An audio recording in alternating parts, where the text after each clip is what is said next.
Every time I think cancel culture is fading, every time I think the woke mind virus is finally going to recede and get thrown in the dustbin of history, well, things get worse. And that's what's happening in the last few months. And I want to connect some dots here because I think too many people aren't doing that. And I want to start with Nick DiPaolo. He's a very funny comedian. He's been working for decades.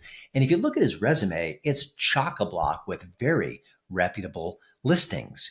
Tough Crowd with Colin Quinn. He's worked with Chris Rock, also with Louis on FX before that show was canceled.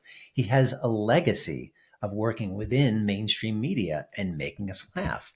But what is he doing these days? Well, he's on Rumble. He's with Mug Club via Steven Crowder. And that's mostly it because those are the only venues that allow him to say what he wants to say. Now, Nick DiPaolo has never said something so insane or outrageous or racist that he had to be canceled. He's never done anything that would be cause for cancellation. He just is an outspoken, right-leaning comedian who shoots from the hip.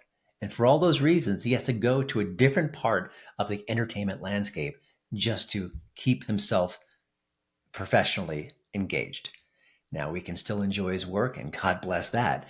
But isn't it weird that someone like Nick DiPaolo with talent and skill and expertise has to work in a very specific, very confined set of Hollywood just to be able to keep on telling the jokes the way he wants to tell jokes?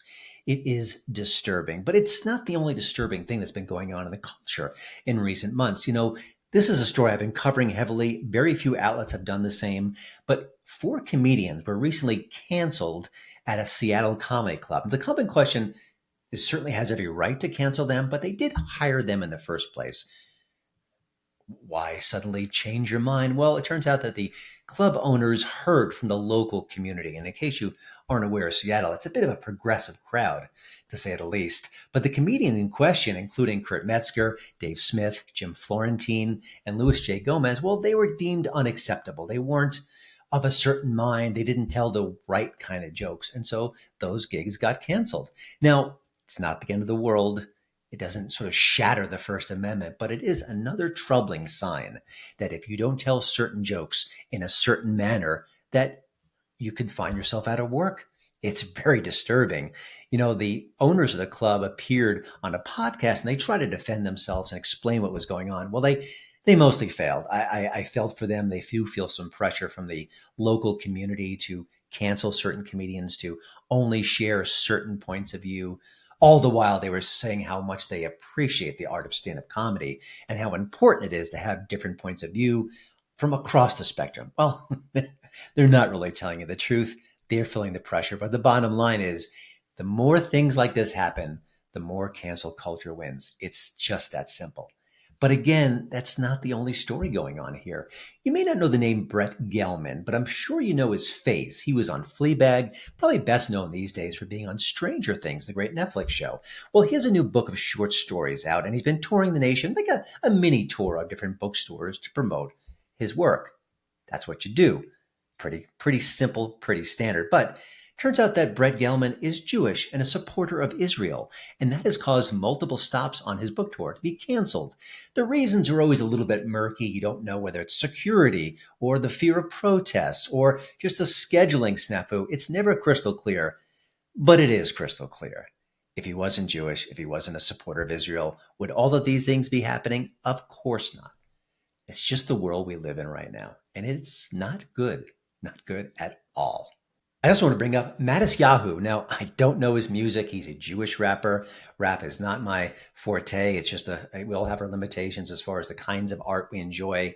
No offense to him, but he's apparently pretty popular. He sells out clubs. Well, he sells out clubs and then he has to watch them get canceled. And that's happened 3 times in the last few weeks. Why? Well, he's Jewish and he's a supporter of Israel. Do you see a pattern here? Do you see what's going on? So, he's been talking about this a lot on social media. He's been connecting directly with his fans. He's been basically crying foul about what's going on with his appearances, but more importantly, with the culture at large. Why do we allow this to happen? At times that these different clubs, these different bookstores, these different venues, they're basically saying, okay, heckler's veto, you win. So if you complain, if you threaten violence, if you threaten a large-scale protest, well, bad things could happen. And the bad things means your gig won't go through. You'll have to go to a different club, a different venue. Well, how often does this have to happen until there's more mainstream awareness of what's going on here? Because I cover this aggressively at HollywoodInToto.com and here. And what I see is, well, not much. A certain news outlet here or there will cover this. Breitbart News with Joel Pollack has done some good work in this arena to a certain degree, but you're not seeing mainstream coverage. You're not seeing wall to wall coverage of things like this. This matters. This is free speech. This is our society. This really is cancel culture at its worst. It just keeps going on and on and on. Why? Well, I think we all know why, but it is a terrible toxic trend and we need to do something about it. And I want to bring this back to the lack of outrage in the artistic community.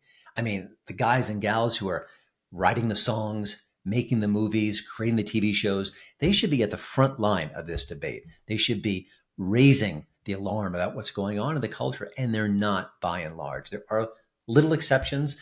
I'd say in recent months, Rob Schneider from Saturday Night Live, he's been very vocal on the matter. He's been a free speech warrior. Good for him. Keep it going. I believe there's a book coming out fairly soon that's really going to explore this in greater detail. So hopefully we can share more information on that soon. But for now, let's cheer people like Rob Schneider and also John Ondrasik. Now, if you don't know the name, he is Five for Fighting. That's his band name. A lot of great songs back in the 90s. He's still going strong today. And he has been making protest songs about some of the things going on in our culture. And that includes what happened on October 7th, but also what's going on with the Afghanistan withdrawal. Lots of significant issues have been in play for him as a protest singer. He didn't want to be a protest singer. We've talked about it in the past. This wasn't his goal. This wasn't his direction. But when you're outraged by what's going on in the culture, well, what are you going to do? You're an artist. You've got a voice. You've got talent. It's time to say something. It's time to sing something. So kudos to Schneider. Kudos to John Ondrasik. Kudos to people for bringing this to our attention, for waving the flag, to saying, hey, this can't keep going. This is important. Let's talk about it. So I'll keep doing it here. I'll keep doing it at HollywoodInToto.com. But just know that this is not going away. It will get worse before it gets better.